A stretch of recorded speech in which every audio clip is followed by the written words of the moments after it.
privacy online simple. Used by tens of millions, they offer internet privacy with one download. DuckDuckGo, privacy simplified at duckduckgo.com.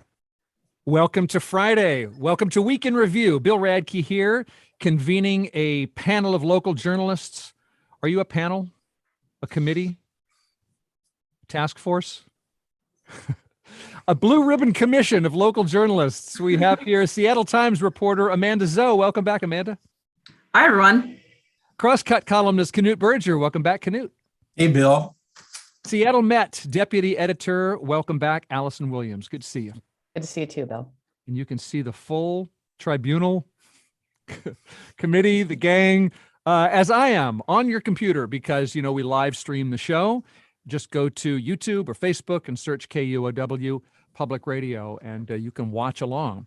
Let's talk about what happened this week. For better or for worse, there was progress this week on pandemic restrictions. The indoor mask mandates lifted over the weekend. Many school districts are now mask optional, including Seattle. The principal of Lowell Elementary thought it was going to be bumpy, but Sarah Talbot says it hasn't been. She says about 60% of her kids are still masking and students are being nice. I thought there might be some teasing or bullying or bothering people one way or the other, but really I haven't heard anything from any classroom teachers, and I have been kind of asking around and just peeking in places, and it's really not come up. She does say that most kids are taking off their masks at recess. Have any of you been taking your masks off at recess?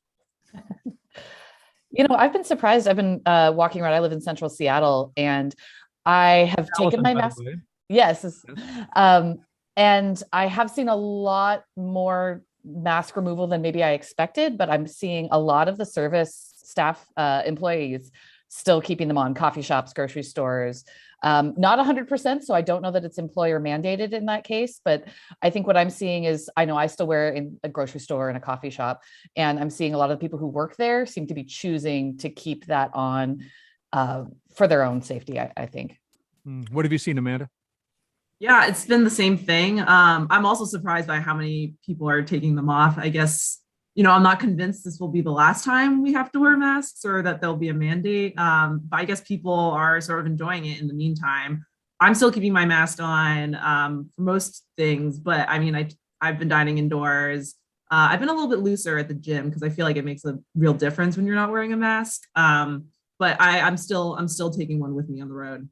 But the huffing and puffing at the gym sort of daunts me, so it cuts both ways. But that's interesting. How about you, Knute? I've never seen the inside of a gym, so. But I'm still being careful with the mask. I have, you know, high at-risk family members, and just this last week, a colleague that I was in studio with on last week, and we're careful and masked and separated and all that kind of thing. And but they took off their mask to socialize with some folks over the weekend and tested positive. Mm-hmm. You know, so it's still out there. It's still circulating. Even if you've been careful for 2 years, that doesn't mean, you know, you can't get it or spread it. You know what I don't want is for my mask to be yet another prickly partisan signal. I was at my local QFC and masked up, and a friend came up to me, no mask, glad to see him.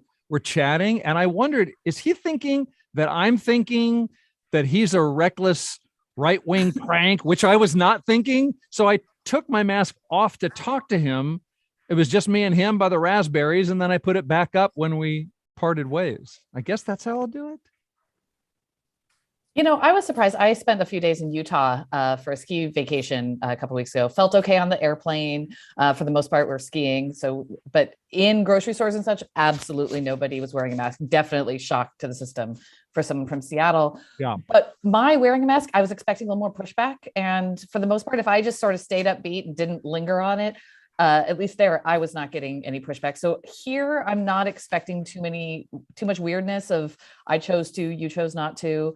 I think we've all just gotten super awkward over the pandemic, and we're all used to just weird, awkward interactions now. Right, cut each other some slack. Some Seattle teachers are protesting the move to mask optional. They think the district rammed it through without bargaining it enough. And some pro-masking students say they're going to stage a walkout on Monday. But the school superintendent says that we're just following the guidance from Seattle King County Public Health.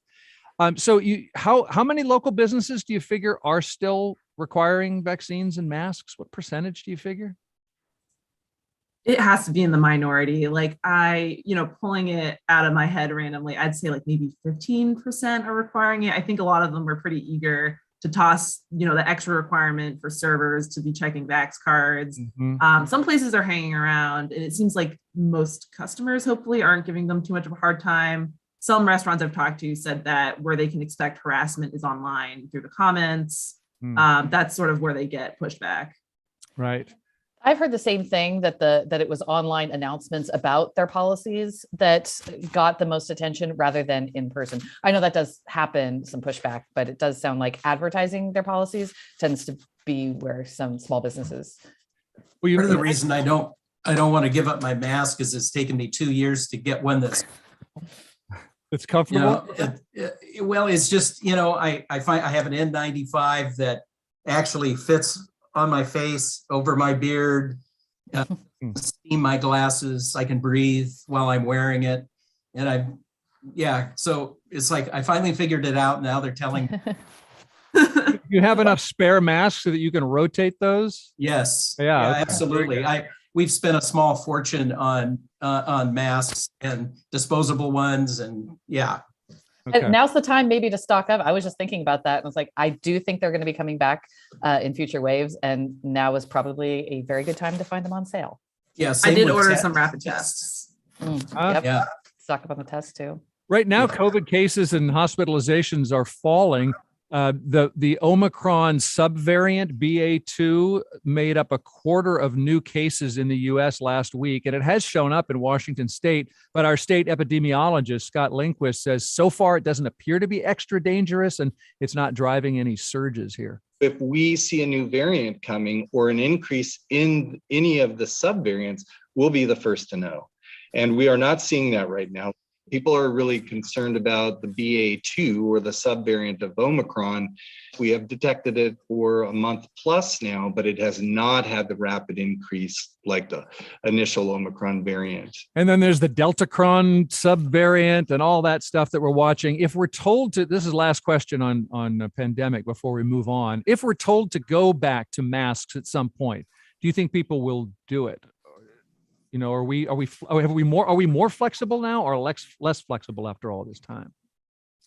I think we're likely to be less flexible. I can just from a historical standpoint, when they took the mask mandate off in late 1918 here in Seattle, and also in San Francisco, and then the flu resurged, they couldn't get people back on mandatory masks in early 1919. People had bonfires of masks, mass rallies. They wanted to recall politicians. It was just impossible to reimpose the mandate.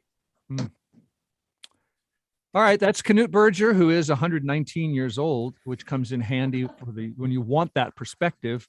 Knute is a Crosscut columnist, the Moss back, and we've got Seattle Mets Allison Williams and Seattle Times Amanda Zhou with us. Now, we also, in the news this week, we switched to daylight saving time. Of course, today's sunrise was as late as 7:16 this morning, or I should say as early as 7:16 this morning, and sunset is up to 7:19. And this week, the U.S. Senate voted to make daylight saving time permanent. And Washington's Senator Patty Murray is one of the sponsors of that. She said this week on Fox 13 that we need to end the nightmare of the time switch. We're just tired of changing our clocks, trying to explain to our kids and our pets and ourselves that we have to lose an hour of sleep again, or we have to gain an hour, and we're trying to figure it out. Really? Have you ever had trouble explaining the time switch to your kids and your pets and yourself? Is this really a problem? I would say that around the time change is when I hear from my friends with small children about the absolute havoc it wreaks on their lives and schedules. My pet is happy to sleep all day, regardless of what the clock says. So it's not a problem. But the one thing I haven't heard from the parents that have complained about the changing schedule is a worry about worry about kids having to get up so early that they're going to school in the dark. And back in the 70s, when they tried permanent daylight savings time, that's one thing that is cited for why it became so unpopular and was changed, is that kids were going to school in the dark. I don't know that a lot of kids, at least my friends who have kids, are having them wait for a bus by themselves out front or walk to school. So I don't know if that's going to be the boogeyman that it was last time around, as far as an argument against permanent daylight savings. Why do you think that's changed? Why kids are not walking in the dark as much as they would be in the 70s? I think we just see fewer kids that are walking to schools. People are not as close to their schools as they used to be, or the idea of parents driving their kids to school is just a lot more normalized now than it was, I think, in the 70s. I think we hear anecdotally people talking about the good old days when the kids were 5 years old and walking themselves halfway across town by themselves. But right. But also I think here in Washington, I mean, our sunrise is early and is late enough, even with daylight savings changes. We were going to school in the dark anyway, so I think that's something that we have already kind of adapted to. I think if this does pass the House of Representatives, which it still has to do, for it to become actually a thing, we might talk a little bit about those early school start times, just so that the high schoolers who are going to school at 7:15 in the morning are not doing several hours in the dark. Amen. But that would be my expectation. Other reactions to daylight saving time actually passing the U.S. Senate as a permanent thing after all this time? We've been waiting. Washington State has already okayed this. We've been waiting for Congress. I have some real mixed feelings here, because I'm certainly someone who really struggles with mornings. Like, I would love extra time after work, but also, this hour change this week really hit me hard. And I feel like I'm still adjusting to this 1 hour change, 5 days later. I am sort of concerned about all these scientists and sleep and depression experts who are saying that permanent daylight savings time would not be good for us, that, our body needs the sun to rise and set at the time it does right now. They seem to be sort of raising the alarm about this bill being passed. So I guess I'm listening to those voices right now. Yeah, Senator Murray addressed the dark morning problem, and she said she thinks people want their light later. If it's dark in the morning, I understand that, but I know it's going to get light. But once it gets dark at 4 o'clock in the afternoon, that's the end of the day. It's not really the end of the day, though. It's just dusk when you live at latitude 47 and it's late December. It gets dark early. And if this law passes, the sun won't rise until 8:55 on that same day. Knute, what do you think? Well, Bill, since you graciously reminded everybody how old I am at 19. Being older, it's like I get up in the dark no matter what. I get up early in the dark. I like it dark on the other end because I go to bed early too. I've got the old man habits now. And at least you remember the flu pandemic, clearly. Yeah, well, exactly. Back in the flu pandemic. But the other thing is, I just want somebody to pick. I've read the arguments on both sides. Apparently, they don't apply to me particularly. I don't care whether they go to standard time all the time or daylight savings. It's just like, pick one and stick with it. And if you can get Congress or the Senate to unanimously agree on something, I feel like in this day and age, you go with that. But I wonder how hard this is. You and I, Knute, are both of a certain age, and I'm wondering, are Allison and Amanda are both younger, significantly younger, and I just want. Does anybody under 40 really worry about their iPhone instantly, suddenly knowing what time it is? Is this really a big problem? Senator Murray made it sound like it was traumatic. I don't think it's as traumatic as she said. I think it disrupts everyone. I mean, Amanda, you're saying it still is throwing you off, and it certainly does for me. Like, for everyone, anytime your schedule gets shifted a little bit. I think that the idea that our sleep will be disrupted if we, no matter what we do, is an interesting thing. We're learning more and more about the quality of sleep and how that affects health. And any move that we make that affects everybody's sleep might change the overall health of Americans, even just a little bit. But I do think there's so many other factors that influence our sleep that I don't know that this back and forth is doing great for the quality of our sleep. And I think when we look at things like our exposure to screens and light, artificial light, the effect that might be having on our sleep and therefore our health, I think might be a bigger impact than a slightly later morning. But that's a very non-scientific guess on my part. Yeah, I think it's a good guess, though. Yeah. Can we oppose the Sunshine Protection Act just on the basis of the name alone? The idea that we are protecting the sunshine? Can we get the Sunshine Acquisition Act or something like that? Yeah, can we actually make more of it? Let's be clear that we're not changing time or astronomy. We're just simply changing our experience of it, which is totally subjective. Right. I mean, if Congress is actually going to put a giant iron rod through the earth, allowing it to pull one end, and that would be great to get rid of some of the wobble. That would be cool. But I think it's not really that. But the House is going to vote on this, and they're going to give it would go to Biden for a signature, and they're still going to give it another year before it would happen, because it does bring along its own issues of changing airplane schedules and stuff like that. Okay. Yes, go on. Oh, I was just going to say, I noticed I lived in New York City for a while and then came back to the West Coast. And one thing I noticed right away is that just in general, on the West Coast, we do things earlier in the morning, probably having to do with the fact that, much of the business workday is based around the East Coast. And so, dental offices would be open at 7:30 or 8 a.m. here, whereas in New York, the first appointment would always be at 9. And it was just sort of a general sense that I immediately felt when I changed coasts. So I think what we decide as a society is the start and end of our workday and our business day has a lot more to do with just what the clock says. It has to do with a lot of societal factors. Yes, that's a great point. Maybe we could get behind a later start for, as you say, schools could start later, and dentist office could start. Maybe we just say, okay, we made it dark in the morning, so let's do less in the morning.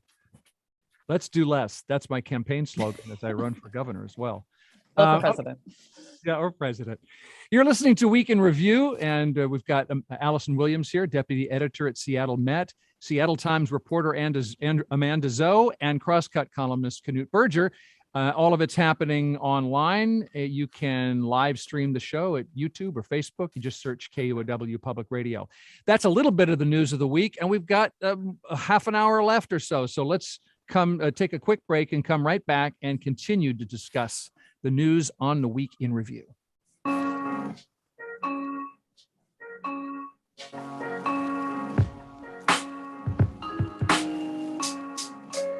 You are listening to the Week in Review on 94.9 KUOW, Seattle's NPR news station. It's 12:25, cloudy and 50 degrees in Seattle. Chance of showers today and an expected high of 55.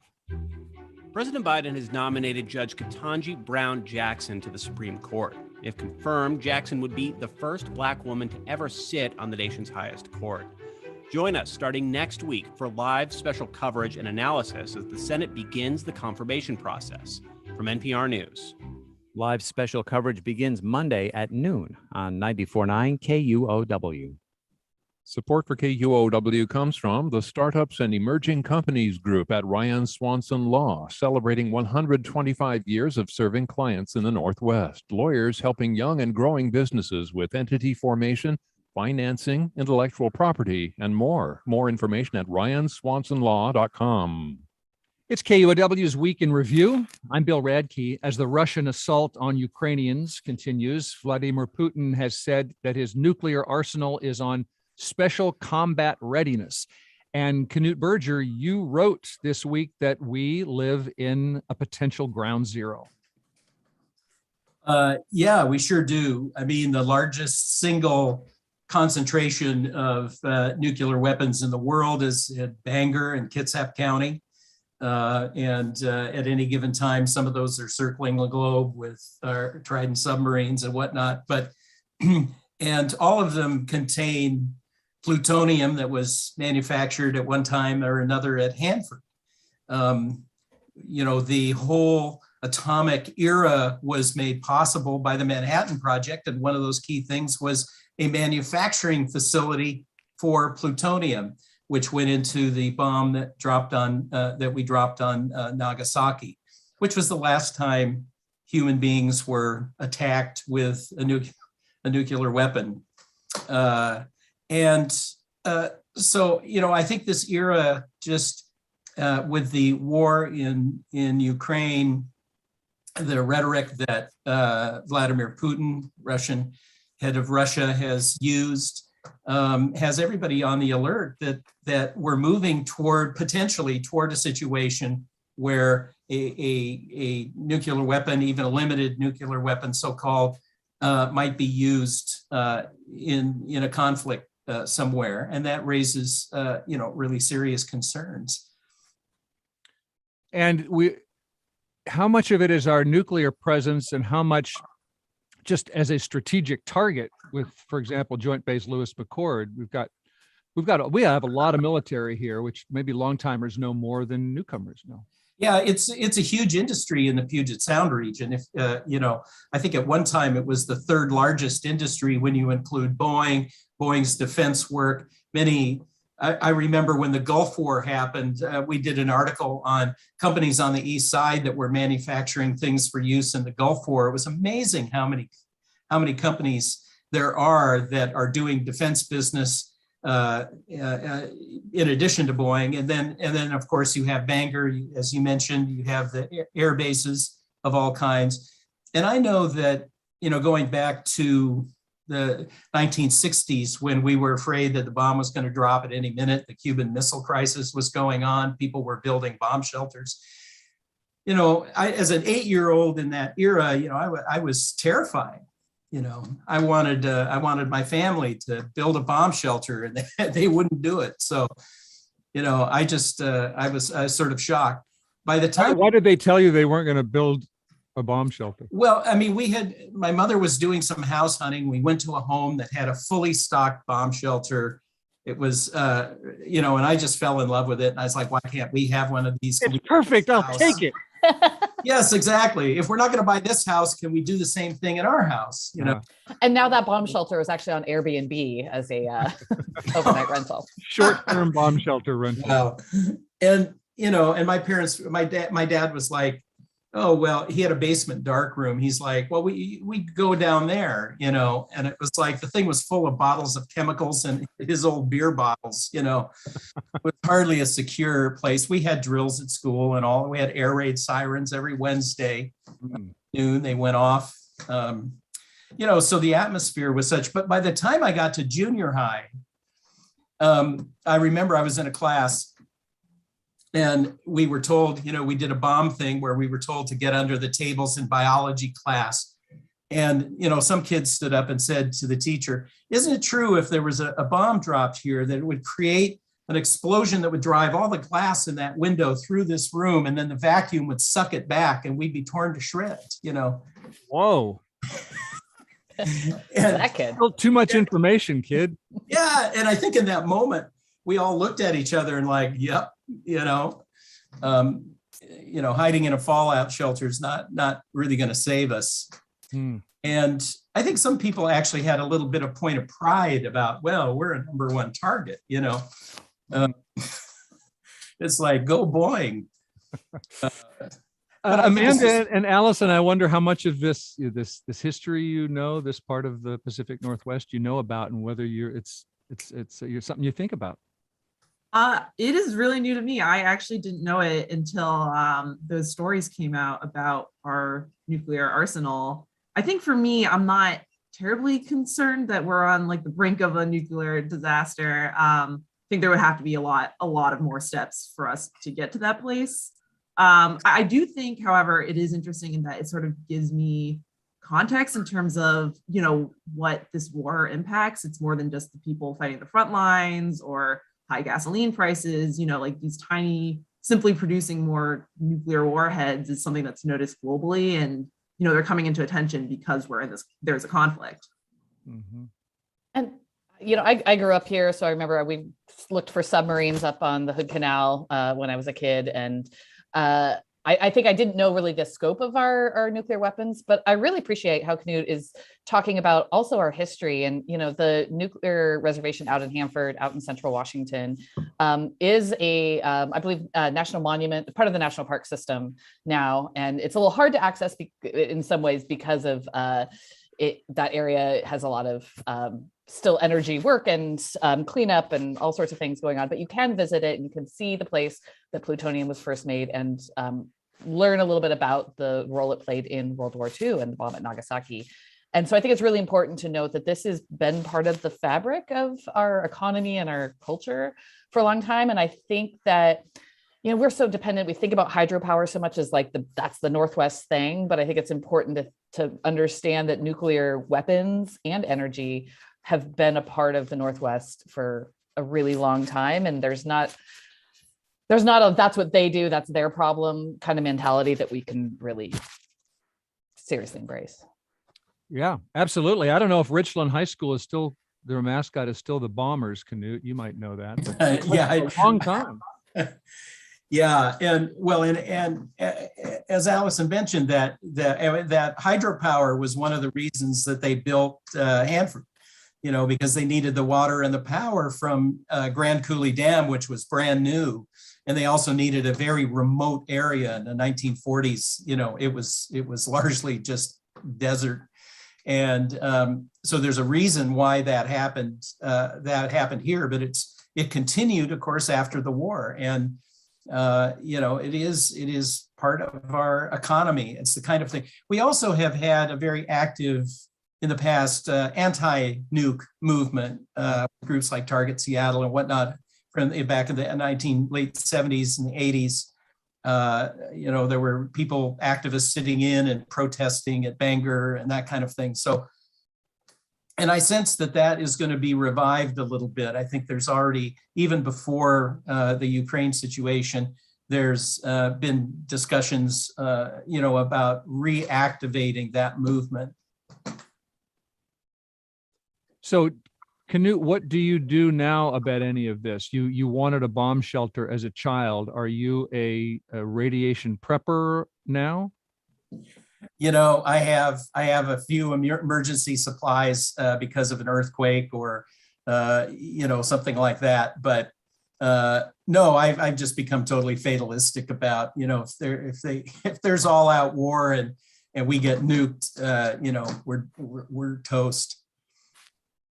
Not me, man. I've been looking for potassium iodide tablets, which are unfindable. At least ones that are FDA approved, and I'm buying Campbell soup for my crawl space. I figure the crawl space has got all that cement; it's got to be better than the garage. And I don't know if it sounds like we're being overly lighthearted about this. I sort of I don't know what else we can be. All the loss and suffering that's going on. I realize that I'm taking sort of a light tone with this.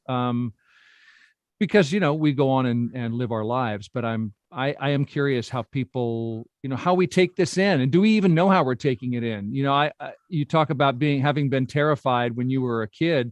Were you aware you were terrified, or did you just look back and go, man, I just sort of absorbed a kind of gloom and fear that I didn't even know to feel bad about at the time? Oh, I was terrified at the time, and in 1962, I kept a scrapbook where I would cut out pictures of Castro and Kennedy and Khrushchev and whatnot. I had a little news thing, but I was really scared. I was serious about my family. It was like I thought they were committing parental malpractice by not building a bomb shelter. But you just kind of learn to live with it, and then you forget about it. And I think it's important to remember that, we think, you mentioned that you have supplies in the case of an earthquake, and if there's a different kind of disaster, those things will be useful. But there's not a ton that we as individuals can do to combat the effects of a nuclear attack. And it's important to recognize that it's not the difference between whether you have those right tablets in your, medicine cabinet. It's more important to think about what we're doing nationally and internationally. Those things have the impact. Yeah. Honestly, even earthquake response, a lot of what our government does and how we respond will impact who survives, who doesn't. But having a personal bomb shelter isn't particularly practical. And I don't know that people now even think that is what would make a huge difference. You got to come out eventually. Yeah. Well, finally, along those lines, the Washington state actually outlawed making emergency plans for the survival of a nuclear attack. This is back in the 80s. I think the idea was we don't even want to be planning to survive the unthinkable. And in recent years, there have been proposals to roll back that law and make preparations, make plans. Although, Knute, you pointed out it's hard to evacuate the Puget Sound area. Oh, well, yeah, it is. They did build a fallout shelter, which still exists. It's under I-5, right, but kind of between Green Lake and Roosevelt neighborhood. I just use for storage nowadays. It was a place where the community was supposed to evacuate, and you probably could have gotten 30 or 40 people in there. But it's right in the middle of the city. I mean, you would have created a mass panic. And who would you leave out, et cetera. Yeah, that could be one of the problems with making such plans. You're not really going to make a big difference, and sometimes there are scares that are right. We have scares that are unwarranted, and so yeah, maybe that's part of it too. Is that the planning creates more problems than it solves. I do want to mention one thing really quick. So I actually worked in an atomic bunker, which is in Bothell, when I worked for FEMA, and you go in through these giant blast proof doors and down underground, and they have and it had been converted to the FEMA headquarters. It's a former Nike site up there. And there were still vestiges of the bomb shelter stuff in there. And one of the things that really struck me was the toilets were set on these huge steel springs, and they were blast-proof toilets. And I was like, what's a blast-proof toilet? And they said, well, if the bomb drops, the plumbing won't break. And the toilet and the plumbing will all, do this kind of thing. Wow, it will move. I just remembered, I was like, wow, I never thought of that, No. What this brings to mind is the shifting earth and how that can affect water mains, Amanda, which we're going to talk about on this show in just a few minutes. So we'll get there. You're listening to KUOW's Week in Review. Before we leave thankfully leave the topic of war, the Russian invasion and the sanctions on Russian oil are getting some of the blame for the rise in gas prices here, though they were already rising. And Amanda, you reported this week about gasoline theft. Will you tell us about that? Yeah. Some police departments, and there's also been some reports, are sort of telling people to beware that gasoline theft is a thing, and that it may become worse because the prices are higher. I talked to a couple of auto repair shops, and they sort of said that they haven't noticed an increase lately with like gas prices, but gasoline theft is sort of a general crime issue, kind of like catalytic converter theft, or having a damaged ignition because someone tried to steal your car. And they say that that's sort of been an issue throughout the last year. How do you steal someone's gas? Well, so the old-fashioned way to do it is to siphon it through the gas cap, but apparently newer cars make this a little bit difficult. So the new way that people do it is they either cut the gas line or they drill directly into the tank underneath your car. It drains out into a container, and then you run off with the gasoline. I just heard a story of a friend who went to go pick up a U-Haul truck. Just this last weekend, got to the U-Haul lot in Soto and found it just smelled like gas, and they were all in a flurry trying to deal with the fact that a lot of their trucks had been hit with the same type of thing. He said some had been siphoned, some had been gas cut. So it was certainly the first I heard about it. And then I read Amanda's story and was a bit surprised. Yeah, that would be a target-rich environment, a fleet of vehicles, unless it's really locked up well. Right. And often, these commercial vehicles are just sitting there over the weekend. maybe there aren't a lot of people around, maybe there isn't fencing, and they do become a target. Amanda, do you know much about what's done with the stolen gas? If it's being sold on some sort of black market, or is it just for personal use by the thieves? I think the perception is that it's being used for personal use to run generators. Yeah. Okay. Knute, you were telling us before we came on the air that you learned this week what a catalytic converter is. Yeah, I mean, there's been a wave of thefts of catalytic converters. Yes. I knew they had something to do with pollution, but I found a Scientific American video that explained it. And, they work because they're, 3 extremely rare metals in each catalytic converter.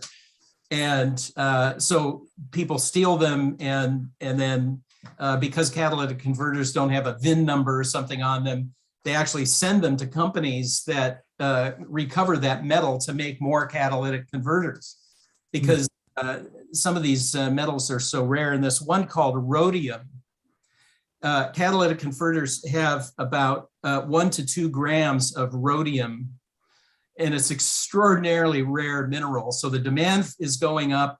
The rarity is, there's a really finite supply, and it goes for $600 a gram.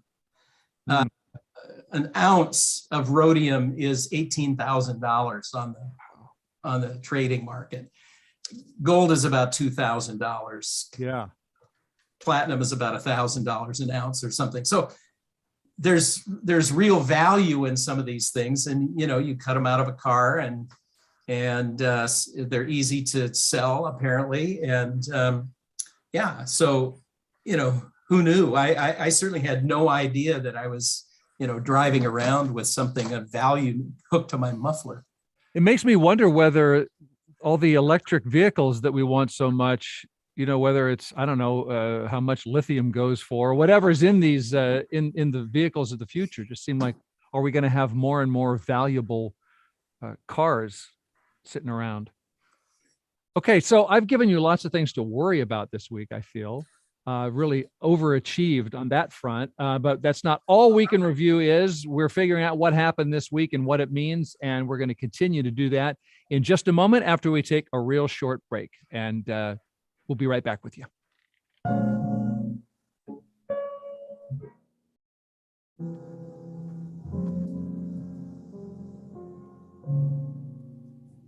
Support for KUOW comes from BECU, a member-owned credit union putting people over profit, offering financial services and support to the community with access to local financial centers, over 30,000 ATMs, and online resources at becu.org, federally insured by NCUA. She took the job to save lives, but then I got hit in the face by the racist brick in the organization. Inside Doctors Without Borders on the next Reveal. Tonight at 8 o'clock on 94.9 KUOW, Seattle's NPR news station. It's 12:45. Support for KUOW comes from 1-866-SLABJACK, providing homeowners with services to raise and re-level sunken concrete slabs. Learn more about how homeowners can address trip hazards on walkways, driveways, and patios at 1-866-SLABJACK.com. You might be watching us on YouTube or Facebook as we're live streaming Week in Review. Just search KUOW Public Radio there. Or maybe you're listening to me, Bill Radke, and we've got Seattle Met Deputy Editor Allison Williams, Crosscut columnist Knute Berger, and Seattle Times reporter Amanda Zhou. So this is a story that I have been paying attention to, but we haven't talked about it on this show yet, the amazing sliding house in Bellevue. And Amanda, you have done some reporting on this. For listeners who don't know it, will you tell us the story? Yeah, so the story we've mostly heard through the homeowner, which is on January 18th or 17th, he woke up at 4 a.m. from a neighbor who said, "There's a lot of water coming down your driveway." He went outside. He said he saw over 2 inches of water pouring down his driveway, and he drove up the hill sort of to behind his house and could hear the water when his neighbor called again and said that his house had just slid down a hill. His wife and dog were in that house. They ended up being fine in terms of physical injuries, But now they've just filed a claim with the city of Bellevue. They said that Bellevue is responsible for this because the water main broke before the house slid. They filed a claim for $5 million. To the homeowner, they feel that this is really simple. Our house had been here for decades. There had been heavy rains before. There wasn't heavy rains before this house slid. And now this water main broke and, our house was destroyed. The issue might be a little bit more complicated when it comes to liability, is what I'm hearing from lawyers who've dealt with cases like this. Bellevue might say, your house wasn't built to last, or, the private property where the pipe wasn't maintained properly. There's sort of a lot of unknowns about this situation right now. This is a lawsuit that could take years to resolve. But the homeowners are sort of placing attention on the water system in Bellevue, which is made out of, a lot of which is made out of something called asbestos cement, which is an aging sort of material that's not used anymore. And the issue is that when it fails catastrophically. It doesn't really form small leaks. So the homeowner is saying, you knew there was a risk that this could happen to someone, you should pay up. Well, that's a great summary. Any reaction to this? I'll tell you that I reacted. First of all, a neighbor was, number one, awake at 4 a.m. Number two, happened to notice the water running down the neighbor's driveway. Number three, called him about water to let him know. Number four, the owner answered his phone at 4 a.m., drives away, house slides. And as the Seattle Times reported, he goes back, calls for his wife. She yells, "I'm upstairs." He says, "Come down the stairs." She says, "There's no stairs. They're gone." I mean, just wow, wow, wow. And then this whole question about what to blame. Fascinating to me. But yeah, Allison or Knute? Well, a couple things. I mean, just as you were kind of walking through the steps there, I was thinking they clearly don't live in a neighborhood that's affected by the Seattle freeze. The neighbor paying attention to his neighbor and calling and warning, and exactly that kind of help. In a freeze neighborhood, it might have been, just let it happen and then go peek out the window. Yeah. But the thing that caught me was was the buried lead about asbestos cement. There's drinking water running through asbestos cement pipes. I mean, whether or not it had something to do with the, and apparently there's still hundreds of miles of these in Bellevue, is it correct? And they're slowly replacing these pipes. But just anything with the word asbestos in it, raises alarm, let alone drinking water. I mean, yeah. Amanda, do you know anything about whether we should be concerned about drinking water contacting asbestos cement? Yeah, this is actually one of the reasons the material isn't used anymore. Though I'll add that it's sort of more of the reputation that has driven cities away from it. My understanding is when it comes to asbestos in like a liquid form with drinking water, some experts say that it's okay as long as the pipe isn't degrading, like it isn't, actively leaching into the water, which is a thing that's actually hard to monitor for most water municipalities because there's just miles and miles of these pipes. My understanding is that the health links between drinking asbestos, if it is leaching, and developing like GI issues is not super strong, but also not being researched. It's a little bit more unclear than it is with the inhalation risk, which is mostly what we hear about when it comes to asbestos. Right. Well, if it's truly safe, Bellevue should put it on a sign. They do test for home of asbestos cement drinking water. they do test for it. That is part of I do know that is something they monitor. Honestly, my takeaway from a lot of this is realizing how little I, as a citizen and even a homeowner, understand about our infrastructure, and how much I appreciate reporters like Amanda that if I were to sit down and try to understand the water pipe systems, I'm not in Bellevue, but even in Seattle, it would be really a difficult, and I'll admit I'm not going to do that. So the fact that you're reaching out, trying to understand the state of our system and what the risks are is just my appreciation for local news is what I think I came out of this with, because it could possibly be a widespread issue and we wouldn't have thought about it otherwise. Oh. and the photos are non-pareil.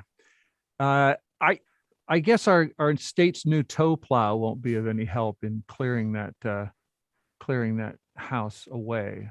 A tow plow this is another Amanda Zhou story. A tow plow is a big blade that a snowplow truck tows along its side so it can clear 2 lanes of traffic at once. And Amanda, our state transportation department has a new tow plow. And for some reason today, tow plows need names. Yeah, I do wonder if this is sort of a morale thing for WashDOT. They do have some pretty funny names. I only remember, I think one of them is like Sir Plows a lot. They say that what's popular generally for names is Star Wars references like R2 Plow 2. So, really high quality puns here. Yes. Yeah, they have, I think you wrote 3 other plows. So they started naming them when that was a fresh idea. I think this started with Bodie McBoatface, which is a British ship that the internet got to vote on its name. And, I thought Bodie McBoatface was hilarious 10 years ago or whenever that happened. And now we do it for Washington ferry boats and tunnel boring machines and tow plows. Yeah, well, I think the PR people are getting desperate. When you have to do like publicity for, some obscure piece of machinery that gets dragged along behind a truck, and you can say, oh, well, it's social engagement. We're trying to get people and, feel like they're part of this and get the names coming in, but it just seems like, naming a ship is one thing, but it seems like it's kind of devolving down to, you wonder what they're going to be naming next, jackhammers or, where does it end? Trailer hitches, exactly. Well, this is our tax dollars though. So maybe it's, maybe we want a little framed photo of the tow plow that we adopted. And that makes us feel better about anteing up. Yeah, I guess if you can convince people that infrastructure is pets. Yes. It's like an adopt a pet thing. Allison, anything to add here before we start to close out our program? I'm with you. It's a little eye roll inducing now. I think it's maybe kind of the thing that would be better suited for maybe like a public school kids contest as far as, learning what the, WashDOT is, maybe has better place. But hey, social media, it's by far not the dumbest thing that is happening on social media like this moment, I am sure. So, whatever. As we speak. That's a good point. If all the adults are going to come up with this Plowy McPlow and Sir Plows a lot, why not let the kids have a crack at it? Can we have a rule that the name has to relate to what the piece of equipment does? You cannot call it Obi Plow Kenobi or R2 Plow 2 or Plowosaurus Rex. If it goes to the kids, it's probably less Star Wars and more like, I don't know, Paw Patrol references that none of the rest of us will get. Right, sure. Right. Maybe full-time daylight savings time will make people so exhausted they won't waste their time on this stuff. Yes. By the way, we have on this program used the phrase daylight savings time, and we've said nuclear. And I know that these will set off air raid sirens for many of our listeners. So the email address is bradke@kuow.org. Feel free, just start typing. I'm ready for it. bradke@kuow.org. It's all my fault, Bill. Actually, our state's third tow plow is called the Big Leplowski, and which I'm not mad at. So I think that's cool. The name ideas will be accepted until I think today, Friday, as we talk, and there's going to be a public vote and a winner announced on, naturally, April 1st. It's time for the end of our program where we give listeners something. I know we talked about attacks and thefts and stuff and slides. So was there anything that made you hopeful this week or just made you smile? Well, I'll say anyone who's watching our live stream can appreciate my border collie jumped on the couch behind me and has been sprawled on the couch throughout this entire situation. So The dog is upside down. I mean, what if I say it looks stuffed? I don't know. I don't mean for that to be alarming or insensitive. It just is in quite a. That's a good reason to tune in. There's a taxidermy situation going on behind me. So that is honestly what is making me smile the most right now. I love the Hudson Bay blanket, by the way. What's a Hudson Bay blanket? This is a Pendleton blanket with a Hudson Bay inspired pattern. And mostly dog hair. So that's dog hair. Beautiful. Your headphones are beautiful. He's ready for daylight savings. He's napping all day. This is how he combats it. So, Amanda, did anything rate a smile with you this week? Well, I had a little bit of a made me frown, which is I applied for 2 different permits through the National Recreation Service. I wanted to hike the Enchantments in Washington, and I wanted to get a backcountry permit for the North Cascades. It's a lottery system. I was informed this week that I received neither, but I'm excited for the summer nonetheless. And she just froze up. Oh, I want to hear what she's excited to do about this summer, and I may never know. Me too. I'm feeling for her. I was 0 for 3 on permit lotteries this year, so maybe I'll share with her some ideas of places you can go without a permit. There are tons. Yes, permitting. That sounds good. Permit. Knute, what about you? Well, mine's is sports related. I'm a Seahawks fan, and I endured the offseason last year with all of this talk about, is Russell Wilson going to go or stay? Is he going to be traded or not? We have an answer to the question and can move on. Oh. I'm not happy that he's leaving. But the fact that he is leaving, I am happy that we don't have to speculate anymore and we can just get on with the rebuilding or whatever it is we're going to do. So that makes me happy. Let's welcome Colin Kaepernick and then move on together. Awesome. Amanda, you have returned. What are you going to do this summer without the backcountry permits? Oh, I'm still going to do those hikes. I just will not be camping. Got it. That's what makes me smile. Hike all night if you have to. Okay, well, thanks for coming. I will just add Woodland Zoo is preparing for Fecal Fest, where you pick up your zoo doo, which could be used to fertilize the cherry trees now blossoming on the UW campus. The Seattle Reign have blossomed into a team that now plays at Lumen Field, home of the Seahawks and the Sounders. The Sounders rival the Vancouver Whitecaps are now only a fast boat away because the Victoria Clippers getting ready to set sail again. And when you go to Canada, as long as you're fully vaxxed, you soon will no longer have to have a negative COVID test. So some signs of spring there. And I'm so grateful that all of you have been Week in Review. Thanks for coming on and walking through the week with us. Thank you, Bill. Thanks, Bill. Been great to see you. That's Knute Berger, Crosscut columnist, and of course, Allison Williams, deputy editor at Seattle Met, and Amanda Zhou, Seattle Times reporter, helping you through what happened this week and what it means. The show is produced by Kevin Kniestet with social media and live streaming by Juan Pablo Chiquiza and Tio Popescu. And we sound great because of announcer and board operator Bernard Wallet. And I sure appreciate you listening. Talk to you next week on Week in Review. I'm Bill Radke. Support for KUO.